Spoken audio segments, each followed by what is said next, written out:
उज्जैन नगरी में महासेन नाम का राजा राज करता था। उसके राज्य में वासुदेव शर्मा नाम का एक ब्राह्मण रहता था, जिसका गुणाकर नाम का बेटा था। गुणाकर बड़ा जुआरी था। वह अपने पिता का सारा धन जुए में हार गया। ब्राह्मण ने उसे अपने घर से निकाल दिया।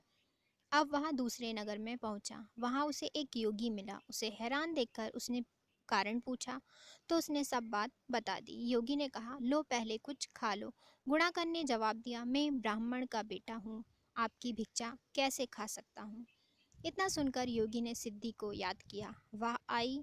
योगी ने उससे आवभगत करने को कहा। सिद्धि ने एक सोने का महल बनवाया और गुणाकार उसमें रात को अच्छी तरह से रहा। सवेरे उठते ही उसने देखा कि महल आदि कुछ भी नहीं है। उसने योगी से कहा, महाराज, उस स्त्री के बिना अब मैं नहीं रह सकता। योगी ने कहा, वह तुम्हें एक विद्या प्राप्त करने से मिलेगी और वह विद्या जल के अंदर खड़े होकर मंत्र जपने से मिलेगी।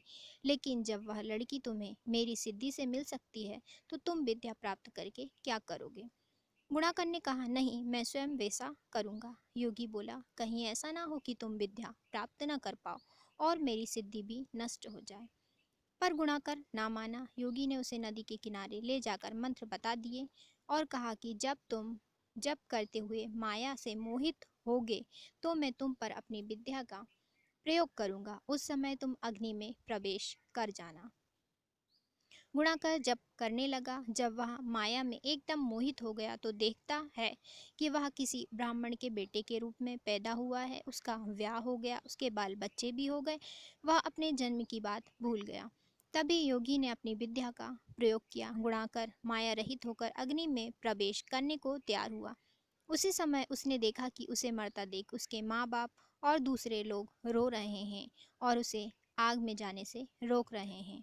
गुणाकार ने सोचा कि मेरे मरने पर ये सब भी मर जाएंगे और पता नहीं कि योगी की बात सच हो या ना हो। इस तरह सोचता हुआ वह आग में घुसा तो आग ठंडी हो गई और माया भी शांत हो गई। गुणाकर चकित होकर योगी के पास आया और उसे सारा हाल बता दिया। योगी ने कहा, लगता है तुमसे कोई भूल हो गई है।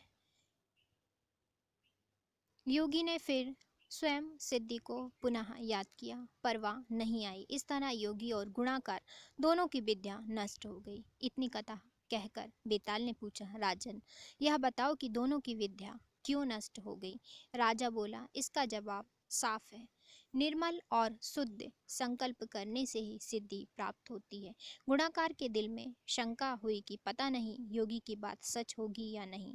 योगी की विद्या इसलिए नष्ट हुई कि उसने अपात्र को विद्या दी। राजा का उत्तर सुनकर बेताल फिर पेड़ पर जा लटका। राजा जब वहां गया और उसे लेकर चला तो उसने अगली कहानी सुनाई।